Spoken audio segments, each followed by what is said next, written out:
right, welcome everyone to our second to last presentation of the day.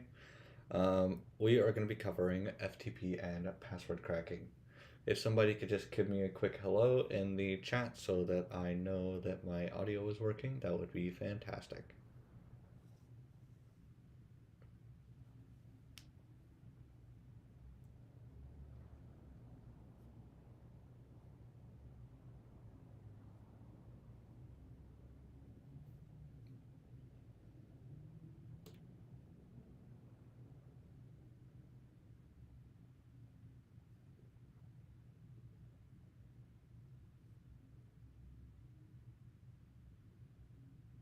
Awesome, thank you. We will go ahead and get started. So we actually don't have very many slides because it's going to be very practical. We're going to be doing working with FTP and working with password cracking. So I set up a little bit of an environment so we can look at it. But we have a few things to cover really quickly. So introduction to FTP and password cracking, FTP vulnerabilities, and password cracking. What is FTP? So FTP stands for File Transfer Protocol.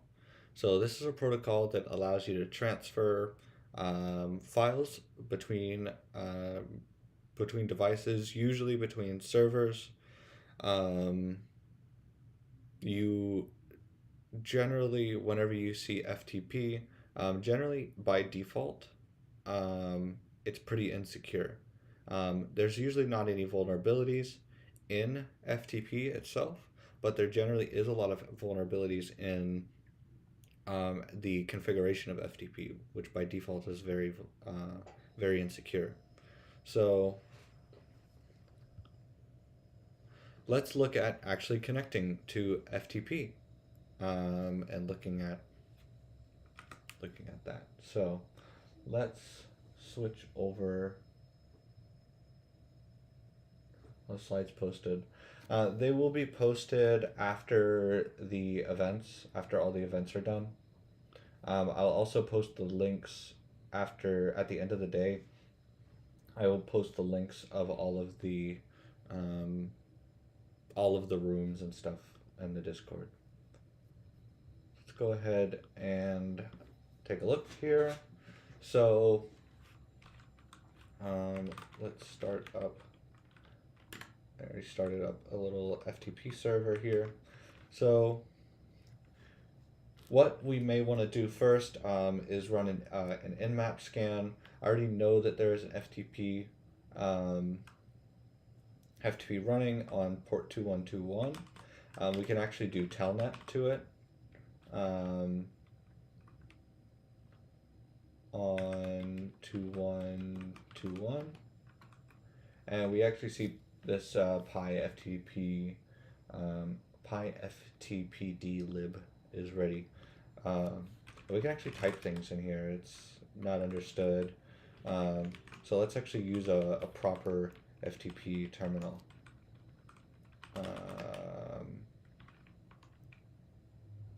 Let me exit. There we go. So let's go ahead and use a proper FTP client. If you're on Mac, I believe the package for this is inetutils. So brew install inetutils. If you are on Linux, it's just FTP, sudo apt-get install FTP. If it's not already available, most of the time it's already available though on Linux by default. So let's go ahead and connect to the FTP server. So FTP will connect to that server on port 2121. So wait a second, it's asking for credentials. It's asking for a name, but by default, FTP allows anonymous connections. How do you connect anonymously? Well, you just put your username as anonymous, and then you put your password as anonymous. Login successful. So this is a very common thing you'll see in FTP servers is just it's publicly available. At this point, we can actually look at all the files that are on there. So I was just listing out my home directory, so you can just see what's in the home directory. So you can see all the file permissions up there. You see the downloads and everything. So I do want to show you a command very quickly to actually list out all the files. Now, for some reason, it does automatically list hidden files here, but sometimes, depending on which operating system you're on or which version of FTP you're using, it doesn't list hidden files. Hidden files are the ones that start with this dot here. So let's go ahead and list out hidden files. So you do dir-a. So just like ls-la or ls-a, which ls actually works. Now this also depends on your client. A lot of them will accept dir or accept ls, and dir is usually the Windows version of ls. But the command actual arguments are the same. So ls-a, ls-la. I think you can also do that as well. But it's already, by default, it already does basically ls-la. So it shows all of the files, including hidden files, and it shows their permissions and their users and everything. So let's go ahead and we can look inside of directories. So if I go inside the desktop, I don't know what, oh, it's just telling you that that is the current directory. So inside of here, it's just a readme. It's like a default file that was in there, but now you're inside of a directory, and you can move around just like you would on any other Linux system. Now you can't execute arbitrary commands here. You can, if you hit question mark, you can see all the commands. Most of these are not going to be anything to, actually modify things. Now you can, I think, in this case, if you tried to do something like chmod, you could actually execute it, but normally FTP users generally don't have execute permissions to actually make modifications like that. So I would never expect to see something actually modifiable on an FTP server. So last thing I want to show really quickly is actually how to download a file. So I can go ahead and download my OpenVPN file. So it's just get hightower NA OVPN, and if I quit out of here and I do ls, now I have hightower NA.OpenVPN available. So so that's how you use FTP. It's very common to see FTP completely open and allowing anonymous connections, just because a lot of the times that is the desired outcome. Many times you will have an FTP server that's listing files that you just need to download from. Generally, you don't have write access to those files. And I believe in the current version of the FTP server that I'm running, it doesn't have write access. It's just a temporary one that I got up and running just to show you. But generally you wouldn't have, FTP doesn't by default have write permissions. So that is a good default, but the default that you can read files is kind of bad in a lot of cases. So let's move on to cracking password hashes. So we'll be using something called John the Ripper, very common hash cracking tool. Another popular one is Hydra. I've found that John the Ripper is generally better for cracking locally stored hashes. So if you have, for example, if you have some NTLM hashes or Etsy shadow hashes, so these are hashes from NTLM hashes are Windows password hashes, or Etsy shadow holds the Linux password hashes.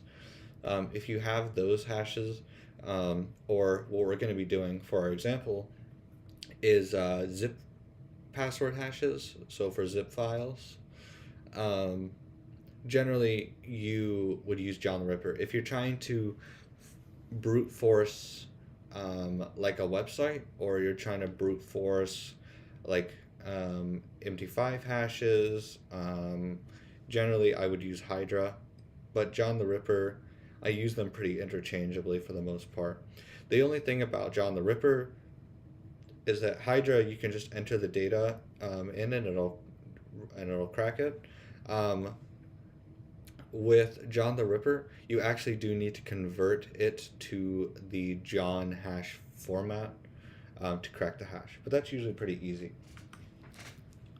So let me go ahead.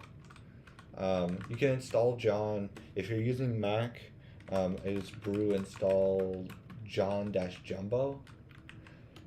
This will give you not only the John command for actually cracking the hashes, but it'll also give you things like zip to John. But you do need to actually execute that manually through the it doesn't link properly, so you actually have to write out the full path manually, unfortunately, on Mac. But if you're using Linux, it will be you'll be able to just type in zip to John. So I do have a zip file. I believe it's we wrapped test.txt, so I'm gonna actually delete test.txt so we don't have it anymore. And if I try to unzip password protected.zip, it'll ask me the password, which I don't know what the password is. Well, I do know what the password is, but let's assume that I don't know the password. So let's go ahead. What are the hashes for? Okay, let me explain what a hash is really quickly. So generally you never store the password. You never want to store the password. You want to store the hash. The hash is not the password. The hash is what happens when you mangle a password. Oh, sorry, can you not see the terminal? Okay. Let me. So in here, there is no more test.txt, I believe it was. And if I try to unzip password protected, I can't because I don't know the password. So the hash is basically the password, but mangled up through a bunch of different mathematical formulas that produce a hash or something that isn't the password, and you cannot get the password from that hash. So you cannot reverse the hash to get the password. So what you do is essentially brute force passwords until you get the exact same hash. So you keep testing passwords and converting their hashes until you get the same hash as the original password. So let's go ahead and get our zip hash. So if I do, I've already gone through here. It's kind of a long path. We can look at what's needed here. So -o. -a.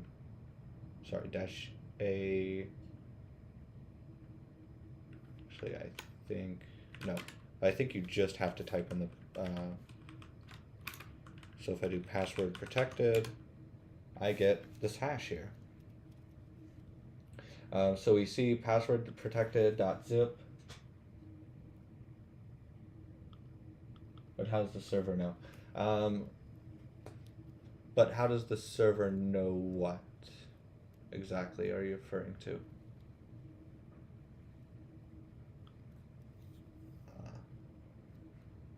if you could expand on that a little bit, and then I can answer a little bit better. So this is basically telling zip files. You can see inside of zip files to see what files are inside a zip file, but you can't see their content. But this is the hash. So this hash right here is the hash. But we can go ahead and take how to log on if you give it your password. I'm still not sure what you mean. So the password for password protected, this is a zip file. This is just a local zip file that's on my computer that I've password protected. You can use zip-er, the name of whatever you want to zip password protected zip file, and then whatever you're password protecting, or the files that you're password protecting, and it'll ask you for a password. And it'll put it into a password protected zip file. This is just a zip file. So, your standard archive file. Yeah. So if I put it in here, let's go ahead and redirect this into its own file. So if we use this little angle bracket here, this will basically say, hey, take this output and put it in a file. So password protected hash.txt. All right. If we cat out the password protected hash, which basically displays it on the screen, we see the hash here. So let's go ahead and put this in John. So John, it needs a word list and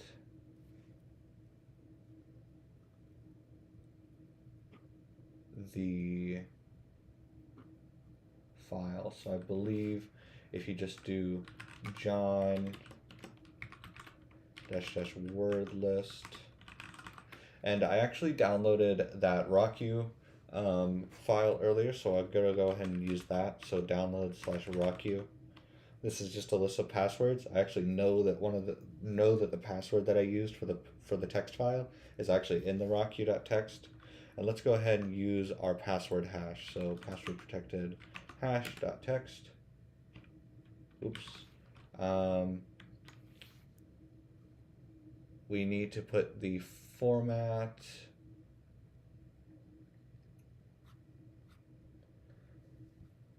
in here. So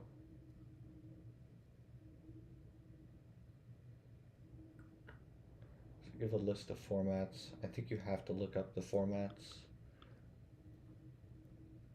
-format equals name. Oh, can be seen with --list equals formats. So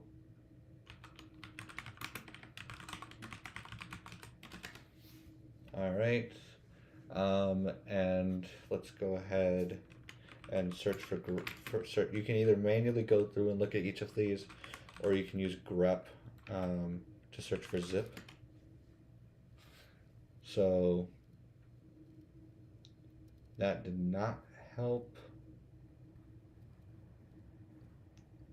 I believe when we actually converted it, it told us what type it was. So it's a PKZIP2 file here. Yeah, PKZIP. So if I look through here, I should see a PKZIP.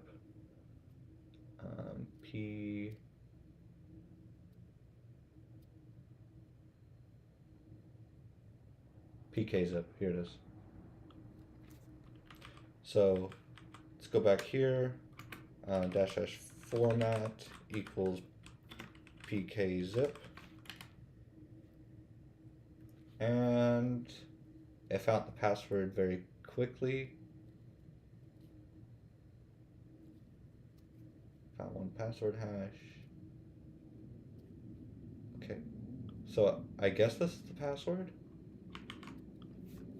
So let's try to unzip this. This is actually a really cool thing. So let's go ahead and paste that.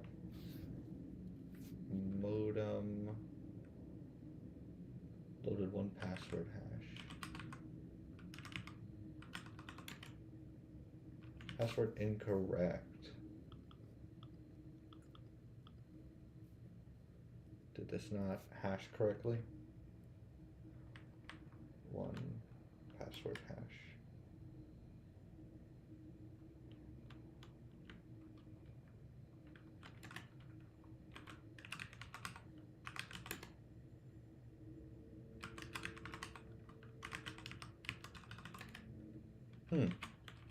That's interesting.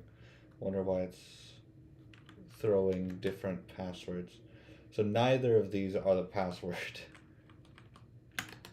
But that doesn't always mean that it's the incorrect password, because multiple words can actually be the same hash. All it's checking is the hashed value. So, modem could have the same hash. Yeah. So modem could have the same hash as the original password. I would like to get the original password, but it does not seem like it is going to find the password. Let me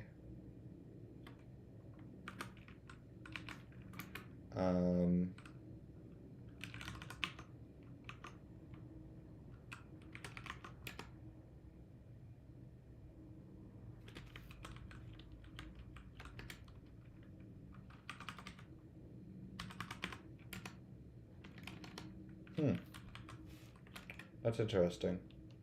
It's giving me different things every time. So let's go ahead.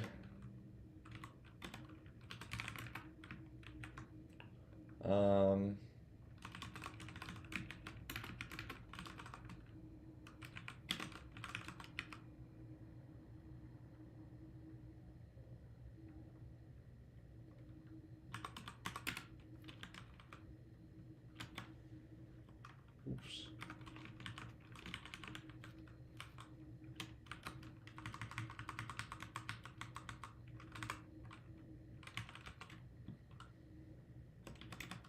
Let's go ahead and look at that.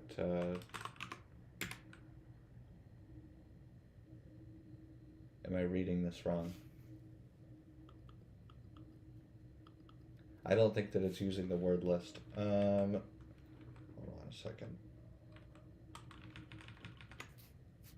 So, cool, neat little trick if you're having issues with something like this.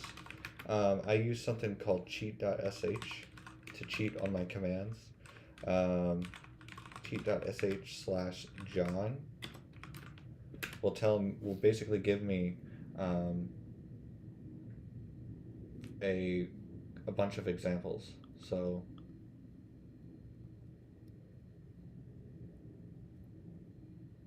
let's go ahead using a custom word list. So we'll just let John figure out which type it is, because maybe I have the wrong format here. So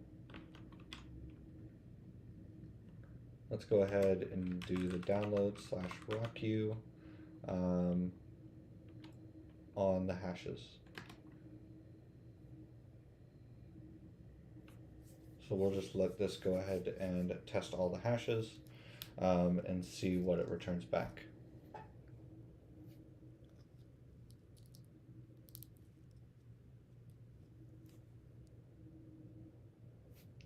Should be PKZIP.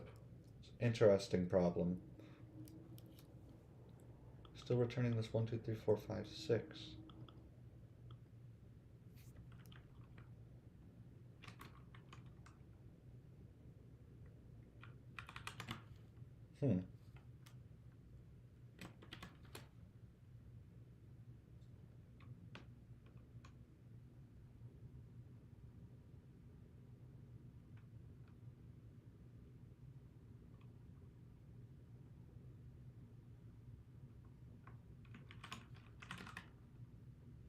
Let me try.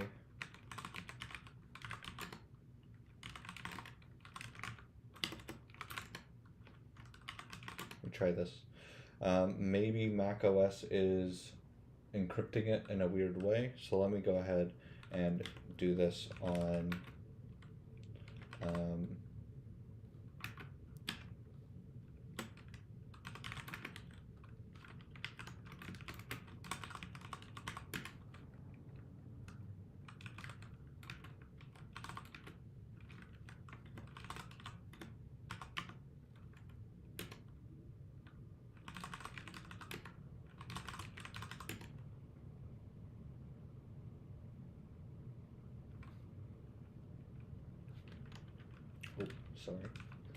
zip-er password protected dot zip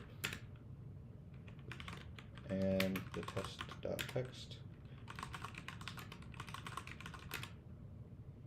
And then we can go ahead and zip to John the password protected dot zip.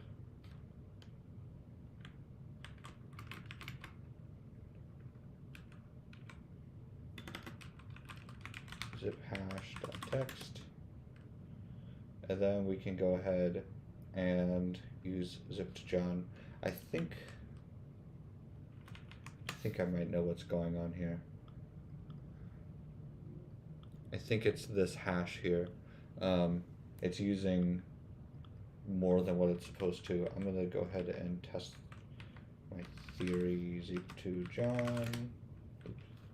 Zip to John. Let's see -o. The same password. If that's the case. Okay. So let's go ahead and try to crack that. John --wordlist / user share wordlists rockyou.txt, and then we'll go ahead and ziphash.txt. We'll let it go through here. We can actually define format equals PKZIP.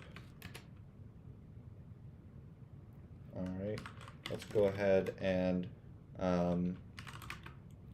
edit this zip hash here. I think these may need to be just this.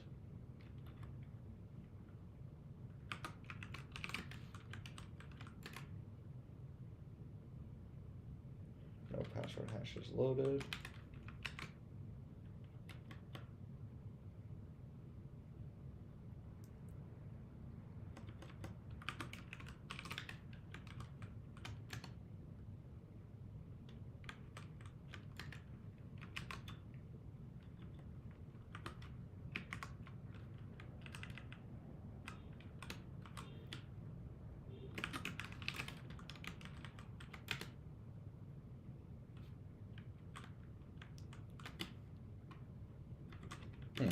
I find this quite interesting.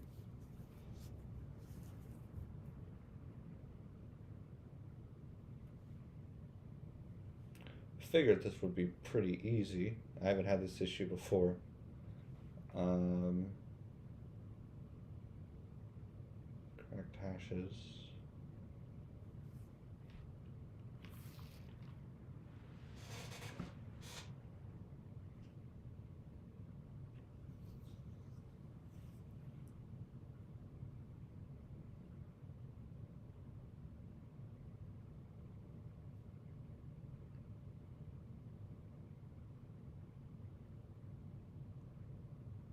Okay, so it's still returning 1, 2, 3, 4, 5, 6. Unfortunately, we are out of time, so I will send out a message in the Discord, so make sure you follow that, and I'll go ahead and put it in the description of the video once I know. But it seems like something is wrong with how it's doing this hash, so I'm gonna have to look at that once I have a little bit more time to see if why this hash won't work. Probably just some weird thing with John and the format. So, yeah, thank you all for coming. I'll be working on this after the next presentation, so if you want to join in and see and watch, you feel free. But I'm going to go ahead and end this stream and head over to our next meeting.